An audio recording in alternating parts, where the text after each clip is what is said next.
죽음 앞에서 류시화. 10살 무렵에 나는 급성 신장염을 앓았다. 증상이 심해 2달 가까이 학교를 다니지 못했으며 어머니의 등에 업혀 마을의 유일한 병원인 보건소에 가서 이틀에 한 번씩 혈관 주사를 맞았다. 몸이 붓고 소변을 볼 수 없어 소금이 든 음식은 일절 먹을 수 없었다. 아무리 해도 차도를 보이지 않자 하루는 공중보건의가 어머니를 한쪽으로 불러서 말했다. 이 아이는 치료가 어렵습니다.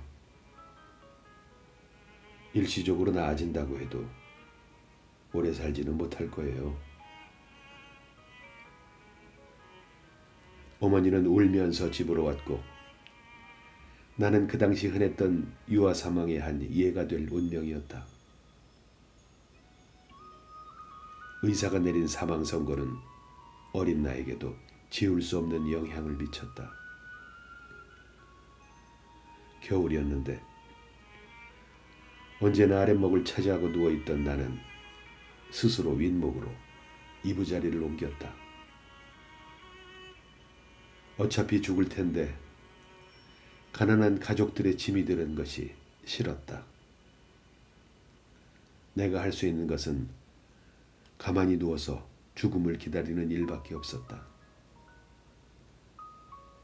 그러나 어머니는 포기하지 않고 나를 업고 가서 주사를 맞췄다. 시름시름 앓는 사이 겨울이 지나갔다. 남양집이라서 창호지 문으로 봄 햇살이 비쳐들었다. 기어나가 방문을 열었더니 정말로 마당 가득 봄이 와 있었다. 마지막 봄이라고 생각해서인지 괜히 기분이 설레었다. 겨우 몸을 일으켜 마당 한쪽에 화단으로 가서 흙을 헤쳐보니 화초싹들이 파릇파릇 올라와 있었다. 내 몸과 마음에도 봄 기운이 스몄다. 그날부터 나는 의사에게 놀라움을 안기며 기적적으로 병이 나았고 다시 내 발로 걸어 학교를 다닐 수 있게 되었다. 그러나 일시적으로 낫는다 해도 오래 살지 못할 것이라는 의사의 말이 마음 한구석에 박혔다. 죽음이 늘 내 옆 어딘가에서 기다리고 있었다.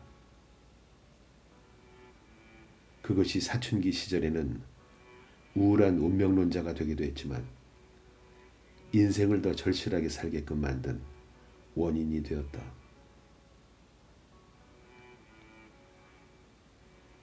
오늘이 마지막 날인 것처럼 살라 라는 말은 나에게 단순한 잠언 이상이었다. 매번 이번 책이 나의 마지막 번역서가 될 것이다 라거나 나의 마지막 시집이 될 것이다 라고 말할 때마다 주위 사람들은 영문을 몰라 했다. 실제로 그런 마음으로 살아야 했다. 내일 어떻게 될지 알 수 없었기 때문이다. 비장하거나 심각하게 살았다는 것이 아니다. 내일 인생이 끝날지도 모른다는 것을 알면 오늘이 훨씬 소중하고 기쁘다. 신장염은 나았지만 여러 번 죽을 고비를 넘겼다. 10명이 넘는 일본인들과 수십 명의 세르파들이 눈사태로 목숨을 잃은 히말라야 트레킹에서는 941생으로 살아남았다. 그 이후로 나는 내가 사는 삶이 덤이라는 생각을 더욱 갖게 되었다. 트럭을 얻어 타고 네팔 산길을 내려오다가 운전사가 조는 바람에 50m 낭떠러지 절벽에 트럭이 반만 걸려 있었던 적도 있다. 그 이후로 내 삶은 덤에 덤이 되었다. 10만 명이 숨진 구자라트 대지진 하루 전날, 나는 그 지역에 도착하기로 되어 있었으나 힌두 대축제 때문에 기차 지붕까지 올라탄 사람들을 보고 여행지를 바꾸었다. 바라나시 폭탄 테러 때는 불과 1분 전까지 그 장소에 있었다. 이것이 어디 나만의 일이겠는가? 인생은 끝없는 기적의 연속이고 간발의 차이로 살아남기이고 신의 극적인 구조의 손길이다.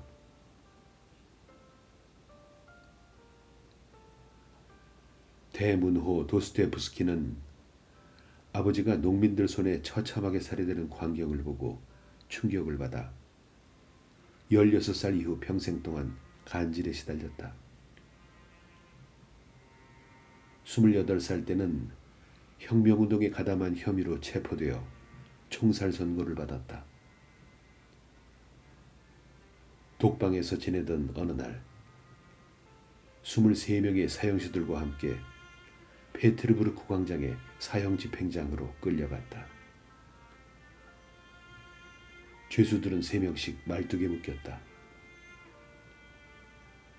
방아쇠가 당겨지려는 마지막 순간 한 병사가 집행중지를 외치며 달려왔다.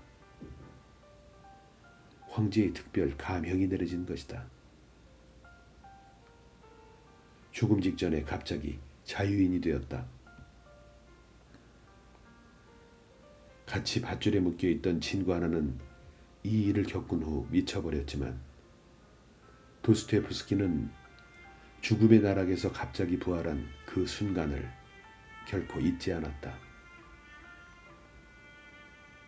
그는 남은 생을 문학에 바쳐 이미 죽은 사람들이 깨달은 것을 표현하겠노라고 다짐했다.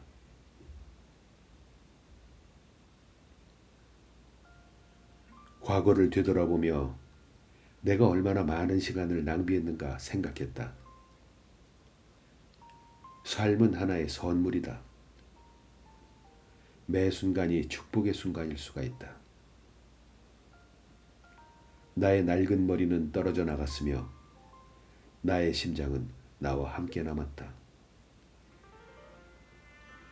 사랑하고 고뇌하고 갈망하고 기억할 수 있는 살과 피가 남았다.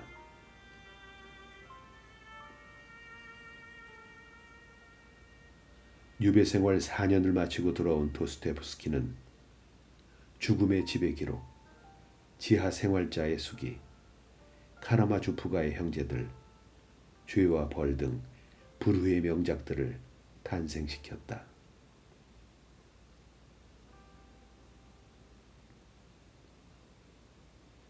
우리에게 주어진 날들이 영원하지 않음을 알면 삶이 그만큼 더 소중해진다.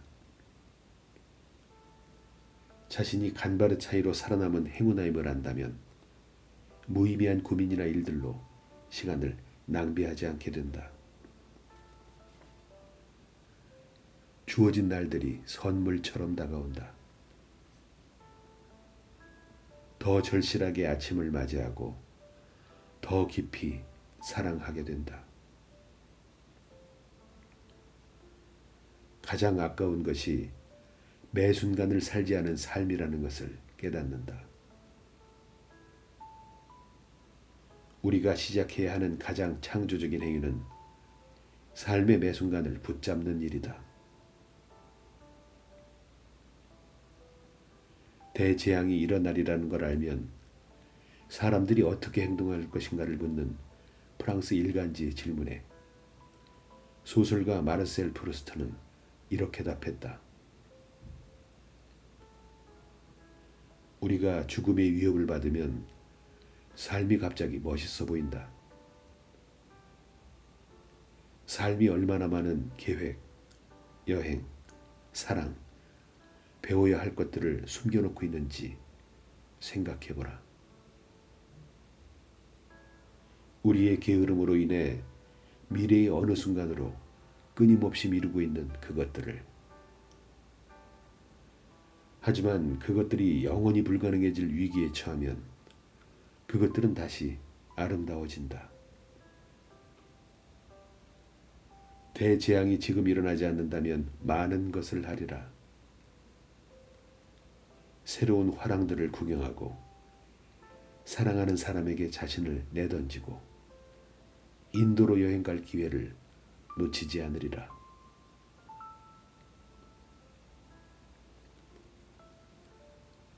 하지만 대재앙은 일어나지 않으며 우리는 그 일들 중 어떤 것도 하지 않는다.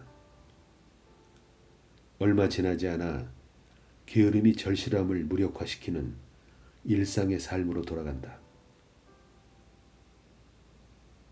그러나 오늘의 삶을 살아가기 위해 대재앙이 반드시 필요한 건 아니다. 그것은 우리가 유한한 존재라는 것을, 그리고 죽음이 오늘 밤에 찾아올지도 모른다는 것을 생각하는 것만으로도 충분하다.